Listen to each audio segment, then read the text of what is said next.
Welcome to the Best Interest Podcast, where we believe Benjamin Franklin's advice that an investment in knowledge pays the best interest, both in finances and in your life. Every episode teaches you personal finance and investing in simple terms. Now, here's your host, Jesse Kramer. Hello, everybody, and welcome to episode 62 of the Best Interest Podcast. My name is Jesse Kramer. Today on the podcast, we have fascinating guests. He's a gentleman by the name of Fritz Gilbert. He runs a blog, a website called the Retirement Manifesto. And as you might guess from the name of Fritz's blog, it's all about retirement. Now, yes, Fritz covers some of the nuts and bolts, some of the numbers of retirement. But the thing that I really love about this conversation is about how we talk about the softer side of retirement, the things that retirees ought to be thinking about when it comes to just day-to-day life that they probably aren't thinking about. And Fritz is really trying to get people to think about these topics sooner. Now, if you're younger, like me, this might not quite apply to you yet, but I bet it applies to your parents and to your aunts and uncles, to your older mentors at work. There are important people in your life who will benefit from knowing the kind of stuff that Fritz and I talk about today, and potentially even from listening to this episode themselves. So I encourage you to share it if you think it's worth sharing.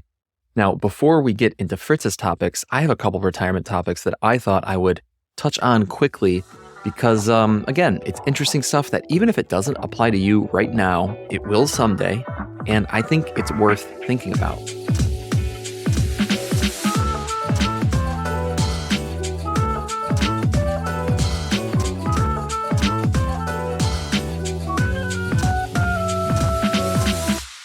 I saw a headline recently stating most people don't understand life expectancy data, which means they don't understand the fundamental aspect of retirement planning. How long will you live?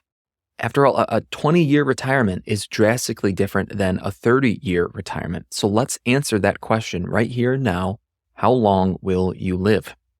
So first, we can look at the data as of 2020. The average American male born in 2020 will live for 74.5 years.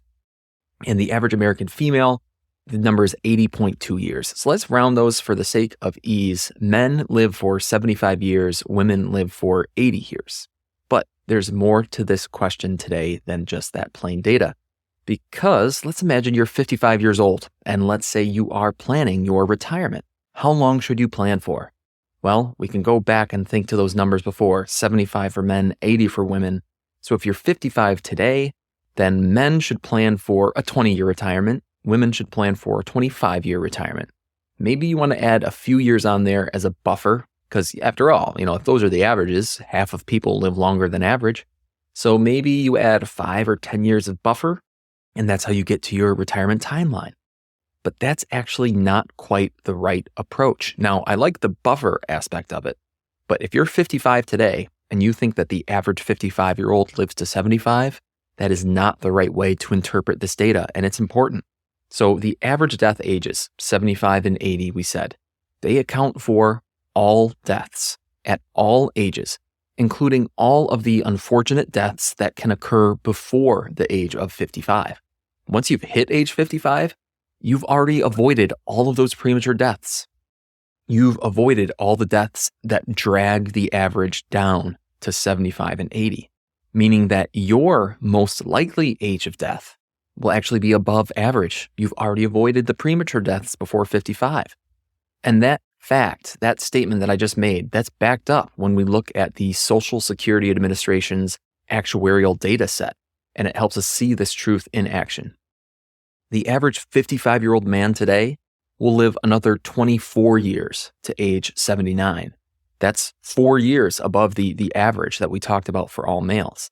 The average 55-year-old woman, she'll live another 28 years to age 83. Again, that's 3 years above the average for all women. So maybe you haven't planned much and now you're sitting down. Let's say you happen to be listening to this podcast. You're sitting down at age 65 to figure out your retirement. 65-year-old men have on average another 17 years of life left, and women another 20. They'll live to 82 years old and 85 years old, respectively. So that's huge. Every year matters in retirement planning. The difference between dying at age 74 versus 79 versus 82 That's a really big difference. And as we already talked about before, you might live longer than those averages. So as a really quick example, the average 55-year-old American man has the following, we'll call them death age probabilities. There's a 64% chance that that man will live to at least age 75. If you're 55 years old, you have a 64% chance of living to age 75. What do you think the probability is living to age 80? The answer is 48%. How about to the age of 85? The answer is 30%. And finally, for a 55-year-old man, the odds of living to age 90, that's about 13%.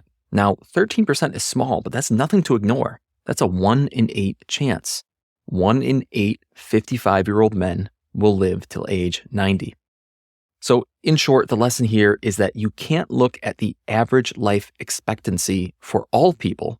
Instead, you have to look at the average life expectancy of people your age, and then probably bake in some conservatism on top of that because there's a 50% chance you'll live longer than the average. This is just a simple but vital financial planning tip. And now on the topic of financial planning for retirees, we're going to pivot to a recent listener question sent in by Lawrence. Lawrence wrote, "Dear Jesse, my wife is 70 and I'm about to turn 70, and we've been retired for 8 years. And even with the tough market in 2022, our portfolio is up 40% from when we retired, from about 3 million to 4.2 million. I can't bring myself to spend more. We spend exactly what we want to spend. But now I'm wondering, what if we die with these millions instead of putting them to some sort of good use?" So ask any retiree or any financial planner who works with retirees. They will tell you that most retirees struggle to change from a saver to a spender. They've built decades of strong savings habits. They have years of frugality and budgeting and buy and hold investing. And it's hard to flip that switch overnight from saving to spending. So as a real example, there's a great data set that Michael Kitces published to show retiree savings that actually went up during the 2000s. The 2000s were this famously bad time to be invested in the market. And certainly some people who were invested did see their accounts go down throughout the 2000s. But what this data set shows is that especially for people kind of at the middle to the upper end of wealth brackets, they gained money during the 2000s. They saved more than they ever had saved before. Now, another part of this particular chart that's scary is that the bottom 2 quartiles, or the lower 40% of retirees, have zero assets. They are living exclusively off of Social Security and their pensions. The third quartile, so that's from people from 40% to 60%, they have less than $100,000 in assets. Those two stats right there are pretty scary and pretty sad. So a lesson that I take away from this that I hope to impart on you guys is to save early, save often, and to stay the course. So we have to go back. Why is it the case that, at least for the top 40% of people in this study, their portfolios grew during some of the worst times in market history, and that for the average retiree, portfolios tend to grow in retirement? Well, the reason is actually pretty simple. It's because most of the time, standard retirees and retirement planners are vastly over saving. They're saving too much and they're spending too little. For example, we can take a look at the 4% rule. The 4% rule was created to avoid retirement failure. Running out of money is retirement failure, and that, we can all agree, is a pretty bad thing. But here's an absolutely crazy stat. The 4% rule, over the course of historical back tests, has been shown to more likely quintuple or 5x someone's retirement portfolio than to deplete it by $1. That's just crazy. The average retiree using the 4% rule, if they retire with $1 million, they're more likely to die with $5 million than they are to die with less than $1 million. That 4% rule, and I've said it here on the podcast before, it is outrageously over-conservative about 90% of the time.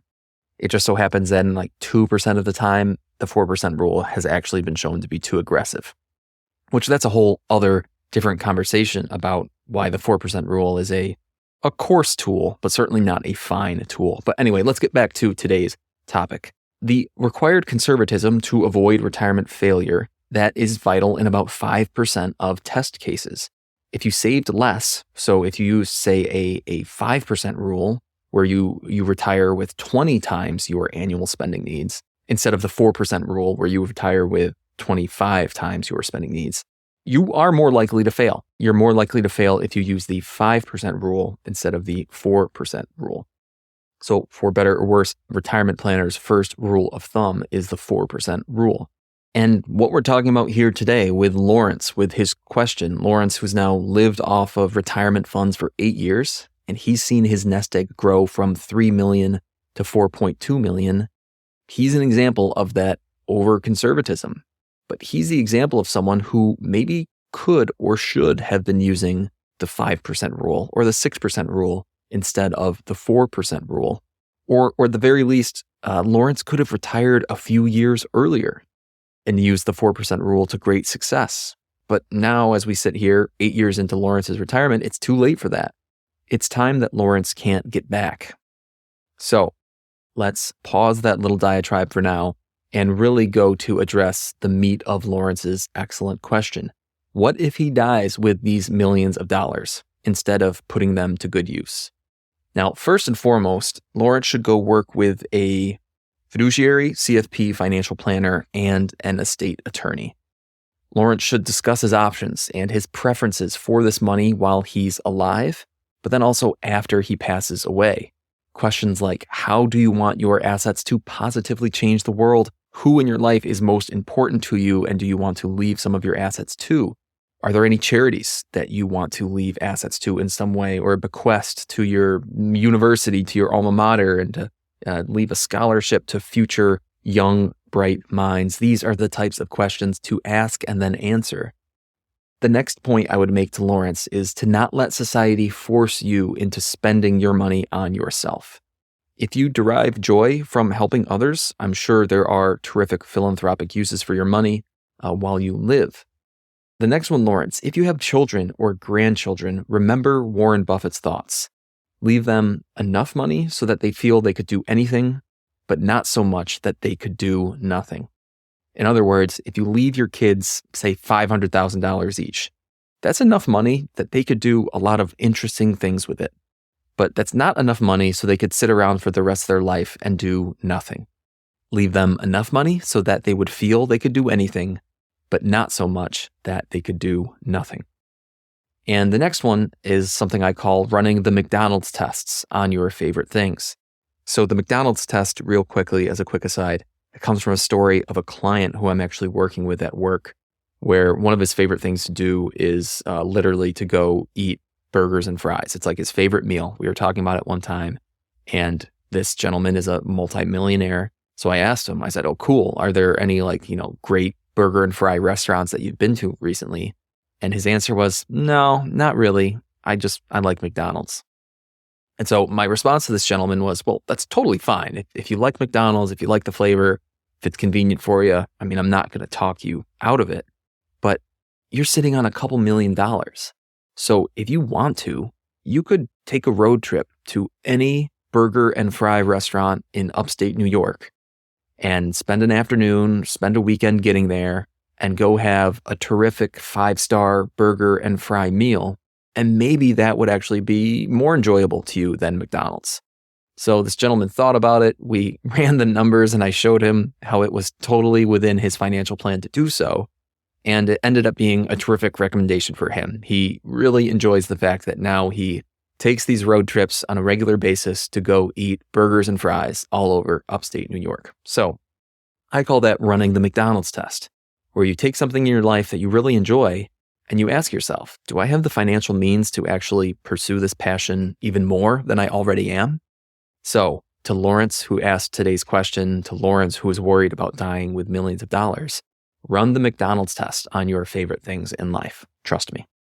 So one of the principal duties of financial professionals, albeit a subjective and hard to measure duty, is to imbue confidence in their clients to spend money. It's called cash flow planning, When you do cash flow planning for a client, you're telling them that they should be confident in a certain amount of income, but for retirees, it's really a certain amount of expenses that they'll be making throughout their retirement. You should spend money.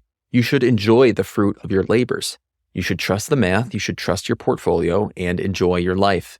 Now, if you do that and you still have lots of money left over while you're alive and while you're mentally spry, you need to determine what you want to do with that leftover money. So Lawrence, work with a CFP, work with a estate attorney, and enjoy these golden years of your life. Here's a quick ad, and then we'll get back to the show. One of the more common questions I hear is, Jesse, what do you like and use? Books, blogs, podcasts, even banks and brokerage firms. What are your recommendations? So to answer that question, I put together a webpage. You can check it out at bestinterest.blog/recommendations. Again, that's bestinterest.blog/recommendations to check out how I'm improving my financial life. All right, so now let's throw it over to a really fun conversation with a really fun guy, Fritz Gilbert, who I mentioned before. Fritz Gilbert is the creator and author of the Retirement Manifesto, widely considered one of the best retirement blogs on the internet and winner of numerous awards and accolades. Fritz also wrote the book Keys to a Successful Retirement, which is a top-selling financial book on Amazon. I really enjoy Fritz's ability to cover both the hard financial topics, but also the soft lifestyle topics for his retiree readers. And I'm really excited to share his fun viewpoints here today on the Best Interest Podcast.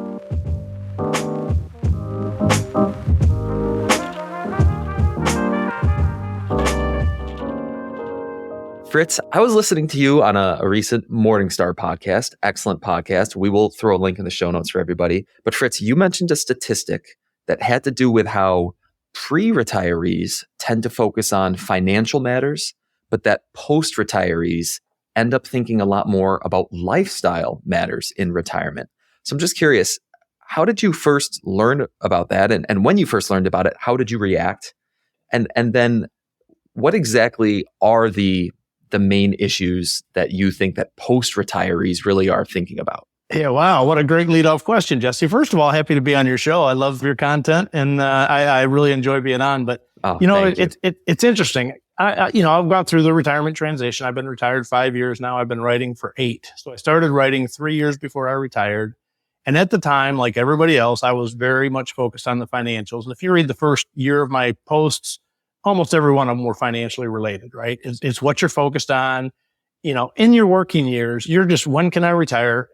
Don't obsess on when you can retire. Enjoy the journey as well. That's my biggest caution to the FIRE community, which I was a member of. I'd say I was 55 when I retired. So I was kind of late FIRE, but still FIRE. Yeah. And the one concern I have with that lifestyle is you can get so obsessed on when can you achieve FIRE that you forget to enjoy the present. So that's just a word of recommendation or advice, I guess, to the younger folks that are on the journey. But regardless, you're focused on the financials. You have to be, because you're not going to be able to retire until you get the financials in order. And you're looking at the retirement calculators and you're trying to figure out the 4% safe withdrawal rate and all that kind of stuff. That's natural. And what I say is that's necessary, but it's not sufficient. So when did I first discover that reality that you have to focus on the non-financial as well? And I would say that was probably about a year or two before I retired. I'd been writing for about a year, paying a lot of attention to the topic, doing a lot of research, writing a post every week. And the more I read from people who had traveled the journey before me, I started seeing more and more about the importance of the non-financial stuff. And I'm like, okay. It takes a while to be convinced. But I listened to the stuff I was reading and I applied it, and I started writing posts about the non-financial side. We moved to a cabin up in the mountains. So we had a pretty major lifestyle change, and we started thinking about it quite a bit. About a year before I retired, we really knew, okay, we're good to retire. June of 2018, this was like in 17. Okay, June of 18, we're out. We know we're good. But I still had a year to go. So rather than just continue to refine the numbers, they're kind of what they are at that point. Yeah, you're still investing. You're looking at returns. You're trying to build up your cash, for the transition. But essentially, it doesn't get you a lot more benefit to continue to grind on the numbers. So I spent that last year starting to really focus on the non-financial stuff, which we can talk about. But when it really hit home is as I went through my retirement transition, it was incredibly smooth. And I started reading more and more research about the highest correlation they found for people that have a successful transition to retirement. It's a huge transition. Don't underestimate how big of a change it really is. And a lot of people struggle with it. But the research has shown that the people that have the most successful transition are those that have spent the most amount of time planning, and not just planning on the financial stuff, but they've recognized the need to focus on this non-financial area. So that's what my book's all about. It's the, keys to a successful retirement. And it really focuses on the things you should think about as you're preparing for retirement that will help you have a better transition. It's a hugely important topic, and it's not something most people realize. And eventually you will, right? If you don't think about it at all, you hit retirement, you'll go through what I like to call it. Eric Weigel came up with the term, or he used it in his book, the messy middle. You will have a rocky transition. It's not uncommon.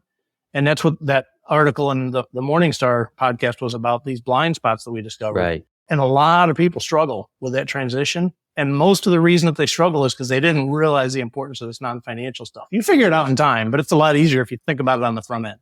Yeah. You just mentioned a term there, Fritz, blind spots, that I want to come back to and see if there are any specific blind spots that you and Eric have found. But it's an interesting concept because I think of it, I'm 33, so I've got some time ahead of me. But I think of it as, you know what? I know what a weekend feels like. Transitioning into a weekend isn't a big deal. I've taken some even 2-week vacations before. Maybe a little planning goes in there, but really transitioning to a vacation, then transitioning back to work, not that big of a deal. So it's like, what would the big deal with retirement be? All it is, it's a transition into free time. I don't see what the big deal is. I've done it before. But obviously, there's more to it, right? Yeah, and how do you summarize it? I talk about how it's kind of like marriage or having a kid or, some of these major transitions in life. You can't really appreciate it until you've actually gone through it. And I was obsessively curious about what it was going to be like. I really was. Now I'm retired 5 years. And I guess the biggest thing I would say is nothing at all like a vacation. And the reason is because it never ends. Vacations, you're always thinking about going back to work. It's a little break, so you're really enjoying it. You're savoring every minute because, you've been looking forward to this for 6 months and you booked your flights, 6 months ago and blah, blah, blah. But retirement is day after day after day after day after day after year. It's years and years of this. Mm-hmm. And initially, yeah, it's like a vacation. And there's that honeymoon period where it's just euphoria. You don't have the alarm clock. You're ecstatic. I never have to go back to work. This is amazing.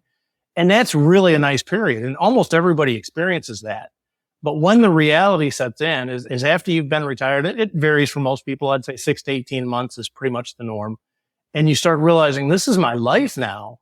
You start losing appreciation for the freedom. Losing is probably too strong a word, but you start recognizing that there's more to life than just being free. And you have to find those things that really keep you motivated and feel good about yourself and productive. And a lot of those things you get from work that you don't realize you're getting from work, you start missing and you start realizing how important they are in your life. And that's when that quest to kind of fill in these non-financial areas really becomes important, because it's those areas that really turn it into a really enjoyable phase of life. I'm loving retirement, best years of my life, but it's because I've been very diligent in the way I approached it, and all the research I've done since, probably by accident as much as anything, but the things I've focused on have turned out to be pretty important things to help with the transition. Fritz, I was telling you before we recorded that I've listened to maybe 6 or 8 podcasts that you've been on in my last week, podcasts that you've been on over the last couple of years. And for what it's worth, it sounds like you love retirement. Your joy comes across in your voice on every podcast. But I think it's important to emphasize that what you had just said is that it didn't come without work. It didn't come without preparation. You had to sit down and think about it, prepare. And maybe now we can transition back into some of the blind spots that many retirees have going into retirement. Blind spots that it sounds like, for the most part, you thankfully prepared around and they weren't blind to you. But what are some of these common blind spots that can affect retirees? Yeah, and probably a little bit of context would be of value, I guess, to the listener. Eric approached me. He's another blogger, and he's an author. He's written a book, and he's more of a financial coach, I guess, for retirees. And he said, hey, I'd like to do a survey. You've got a big audience. Can we reach out to your audience and do a survey? And what his goal was to get a population of pre-retirees and a population of retirees, post-retirees, ask them the same questions and compare the results. I was like, I love that, Eric. What a great concept. And let's see where they differ, So there's a whole article about it. There's actually like a 50-page study that you can link to on my blog. If you just look up blind spots on my blog, you'll find it. You can put a link in the show notes. Will do. Yeah, we will link that. Yeah, but the two biggest takeaways, if I think about it now without looking at the study, but just what's stuck in my mind now, several months after we've completed the work. The first one is the reality that a lot more people struggle with the transition than they think they will. If you ask pre-retirees, and I'm rounding the numbers, I don't know the exact ones, I could look them up, doesn't matter. Roughly 25-30% of pre-retirees think, oh yeah, it's going to be a pretty major transition, whatever. But let's say 70% are like, yeah, it's going to be a piece of cake, or, I'm not worried about it. Compare that to the people that have gone through the transition, and over 50% of them say, boy, that was a tough transition. So, and that goes to my earlier point, recognize how big this transition really is and prepare for it, because that's one of the things that people that haven't done it yet tend to underestimate how big of a change it'll be in your life. The second one I would say that sticks in my mind, and this goes to the non-financial benefits that you receive from work. And people don't tend to recognize this. You think about your paycheck. Oh, my paycheck's going to be over. I've got to be financially independent. Absolutely true. But there are also probably 5 or 6 non-financial benefits that you get from work that most people don't really think about. One is obviously you got your relationships at work. Even when you're working from home, you're still on Zoom calls. You have a relationship. You're texting your coworkers. You're involved with other people every day, common interests. You're working on the same projects, whatever.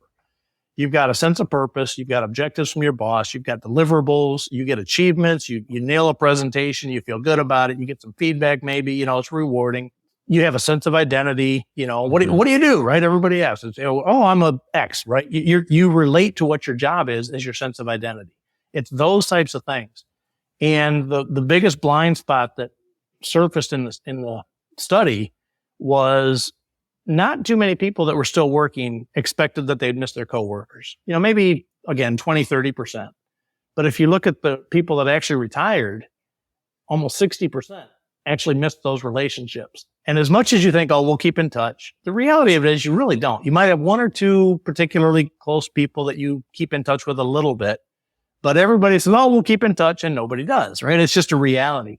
So the importance of building relationships with people outside of your workplace that will continue post-retirement is probably one of the biggest lessons that I took away from the study. Right. The social aspect, the identity aspect, the positive feedback aspect. But that is loneliness in retirement is kind of what you just touched on there, that we get these friendships, these social bonds at work that oftentimes disappear in retirement. And transitioning from loneliness, there's actually some interesting data when it comes to depression in retirement, which I found surprising. What is that data? Yeah. And this is kind of surprising. I wrote about this when I was getting ready for the transition. I think I've written 3 posts about depression in retirement. My most recent one was a couple weeks ago, and it was why 28% of retirees are depressed. And it focused on some studies that were done that really tried to quantify it. And 28% is a pretty legitimate number, which is high. If you look at somebody asked me, well, how's that compared to the population as a norm? I was like, oh, geez, I missed that one. I should have put it in the post. So I did some Google searches. Looks like it's about maybe 10%. So 10% of the general population are depressed. 28% of retirees are depressed. That's a huge number, right? Yeah. And I think the main reason is, one of the biggest factors, which is kind of outside of your control, is those that are forced into retirement earlier than they planned tend to have the highest rate of depression. So, okay, what are you going to do about that? You could argue it. But the takeaway to me, and I put this in the article I published today about why 72% of retirees are happy, right? In that study in that article, I included a study that showed 56% of people are forced into retirement earlier than they planned. Huge number. So you're naive if you think I can work till I'm 65, I'll be fine, I don't have to worry about it. 56% of people don't get to the date that they wanted to get to. So the takeaway from that is be prepared earlier than you have to be, just in case. And if you still love your job and you want to keep working for a while, that's fine. But to be dependent on your job and suddenly lose it can be a real trigger into depression in retirement. The other thing that I found article I published today was the 9 traits that the happiest retirees tend to have in common that aren't as common among the depressed retirees. And those are things like we're talking about now. A lot of them are focused. There were 3 that were financial. And from the top of my head, it was having at least $500,000 in assets, having your house paid off, and having multiple sources of income. Okay, those are, we can talk about those. But to me, the more important ones were the 6 non-financials. And they were actually shown in some studies to have a higher correlation to retirement happiness than your economic situation. So again, it goes back to the importance of these non-financial ones. And the characteristics of the happy retirees were a sense of curiosity. They're really willing to try new things. They are exploring a sense of purpose. A lot of reference to Wes Moss's work, which he's done a lot of work on happiness and retirement. And, the difference between happy retirees have an average of 3.6 core pursuits and depressed retirees have like 1.9, right? So it's double the number of things that you found that keep you engaged. Friendships, relationships, we talked about that. The happiest retirees have close to 4 close friends. The unhappier ones have less than 2. So, it's really good research and it helps people that are planning for retirement think about what are the drivers that I need to be working towards in addition to the financial elements to maximize my chances of falling into the happy camp, as I call it. Fritz, let me just take a step back because I'm thinking to myself, and I'm thinking of some of our younger listeners. When you were saying earlier that a lot of times it was 56% of retirees actually were forced to retire earlier than they desired to. What are some of those forcing functions? Is it a mean boss who pushes them out, or is it something else? Well, there's I would say 3 main things. One is, downsizing. People go through downsizings at work, and that happens, unfortunately. So that's a percentage. That's kind of the one you'd think of immediately. But the other 2 are a bit more surprising. And one is, and they're both kind of related. They're health related. One is either you've got a parent that you need to take care of that is taking more time than you can afford, so you have to quit to take care of a spouse or a parent. The other one is personal health. You get into a health situation and you're no longer able to work.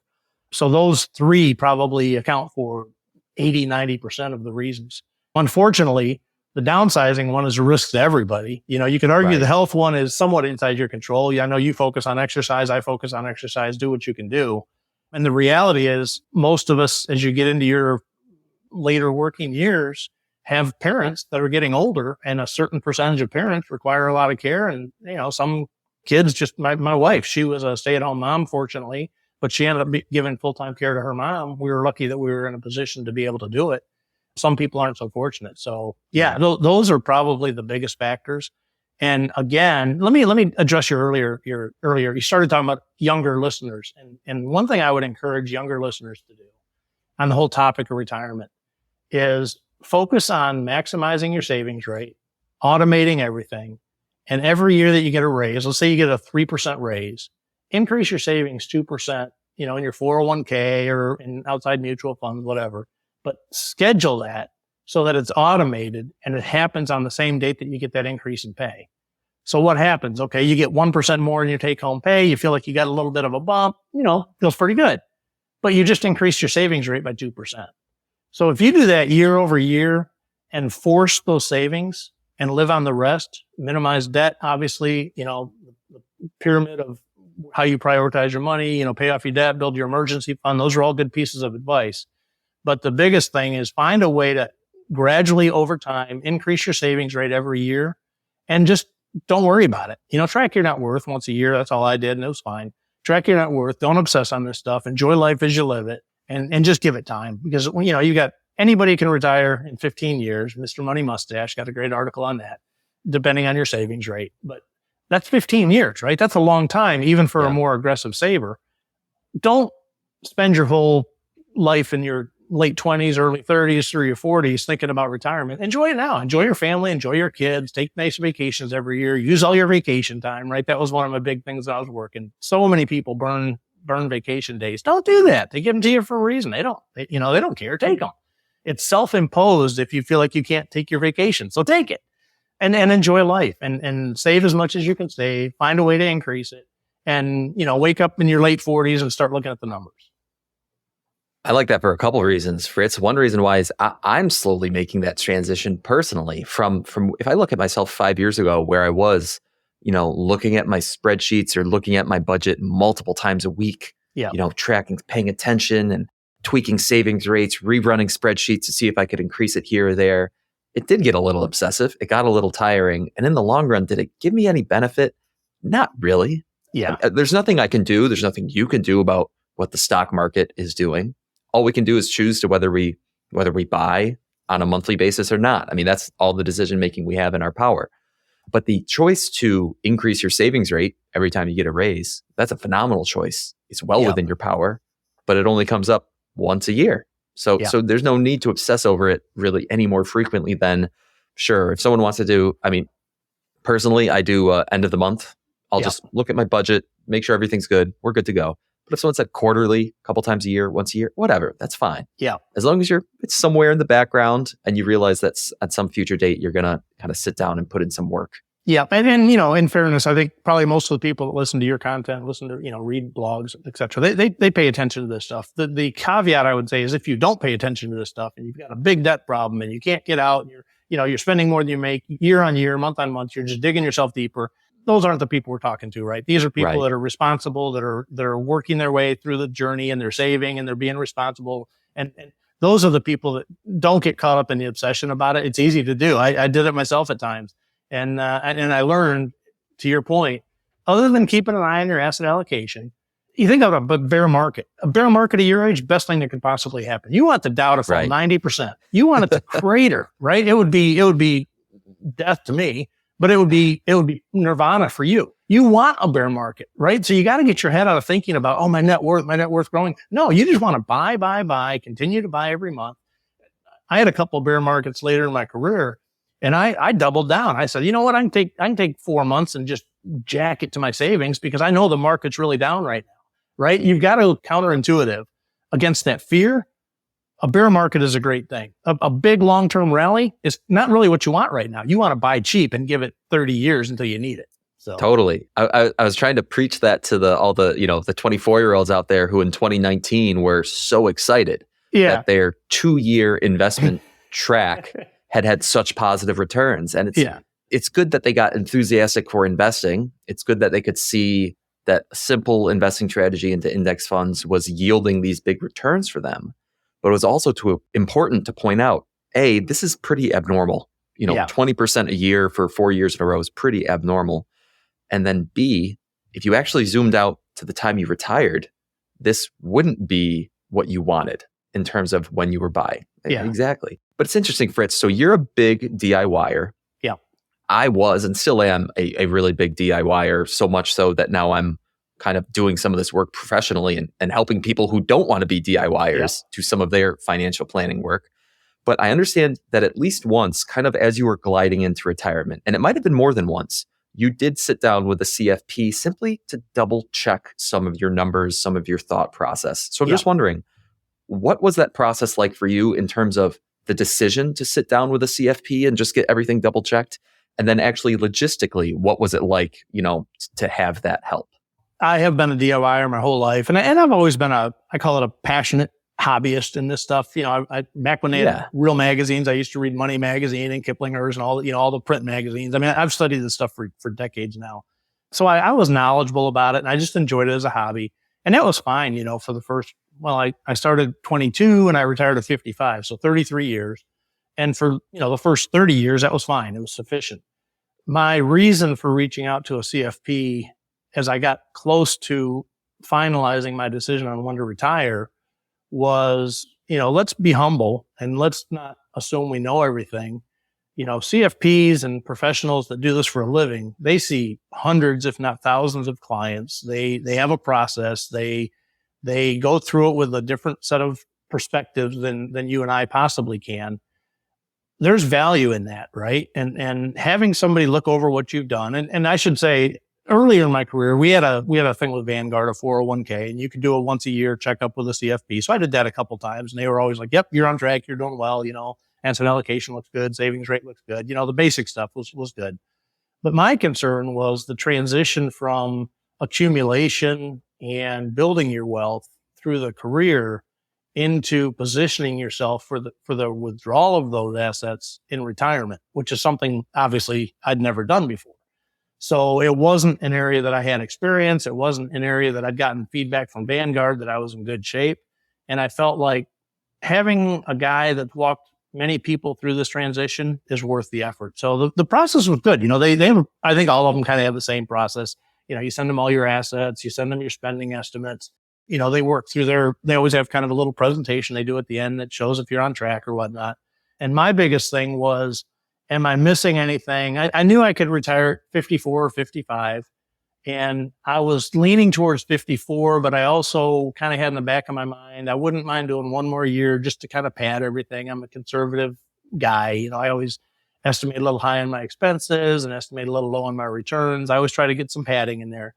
So having a professional look at it and say, you know what, you can make it out by 54 if you want. You'd be able to do that. I still decided to go to 55, but having a professional that kind of looked over everything and could talk to me about some of the things that maybe I hadn't thought about. Turns out I hadn't really missed much. I mean, I was pretty on track, but having a third party verify that is money well spent. Yeah. I recently saw just a really quick social media post from a gentleman named Peter Lazaroff, who's a kind of young up and coming, I think he's a CFA. So he's more on the investing side than maybe the planning side. But one of the things he said is like just this kind of hidden value in doing what you did is what he called objectivity. Yeah. And the fact is, Fritz, you're so into your own personal situation, as you should be, as we all hopefully should be. But sometimes it is nice to have a third party come in with fresh eyes, with no sort of personal relationship to you, and just say, hey, I'm an objective third party here. Here's what I see. And maybe it's a little different than what you see. Yeah. And I think the other value you can get, and not so much from a one-off, but why in my mind it justifies paying somebody to help you on your financial planning is really more on the behavioral psychology side of it. If you panic in a down market, if you have total stress as market volatility, which is a reality, there's always market volatility. I was always like, hey, the market's down. Great. I'm going to increase my investments, right? I never worried about that, but human nature is to worry about it. And the worst thing you can do is sell after a downturn, right? And then you got to figure out when you're going to get back in, and you lose the upturn, and it's suicide. And having a professional guide you through those market downturns, if they make you really uncomfortable, can save you a ton of money over the long term, because that's when you'll get slaughtered. If you make a big mistake in your asset allocation due to market volatility, that's probably the biggest individual mistake people can make. And a professional will typically help you avoid making those kind of mistakes. Here's a quick ad, and then we'll get back to the show. Every week, I send a quick free email to thousands of readers that shares 3 simple things. 1, my new articles and podcasts. 2, the best financial content of the week from all over the internet. And 3, a financial chart that explains some important concept in the news that week. It's a great primer to boost your financial know-how. But Jesse, I don't want another email. Well, this might not be for you, but I do hear you, which is why I make it very short, sweet, and full of only the essentials. While 18% of people who sign up eventually unsubscribe, and 13% of people who are signed up haven't opened it in the past 3 months, a whopping 66% of subscribers read my email at least once a month. They're enjoying it, and maybe you will too. You can subscribe for free on the homepage at bestinterest.blog. Again, that's a free, no strings attached subscription at bestinterest.blog. Because that's when you'll get slaughtered. If you make a big mistake in your asset allocation due to market volatility, that's probably the biggest individual mistake people can make. And a professional will typically help you avoid making those kind of mistakes. Exactly. Another quote that I recently heard is that behavioral finance is the last frontier in terms of, if you look at the various services that a good financial planner will provide a client, like financial planning has been solved, right? Like we know what the tax code is. We know how spreadsheets work. There might be some complicated math involved, but there's nothing new happening there. Yeah. Portfolio management, diversification. We all know the studies on active versus passive management and why sometimes, why a certain stock or bond allocation makes sense. That math has been solved. But behavioral finance is something that, as far as we can tell, human brains will remain irrational for from now to the end of time. Exactly. And there will always be a need for an objective, calm professional to step in and say, hey, now's not the time to panic.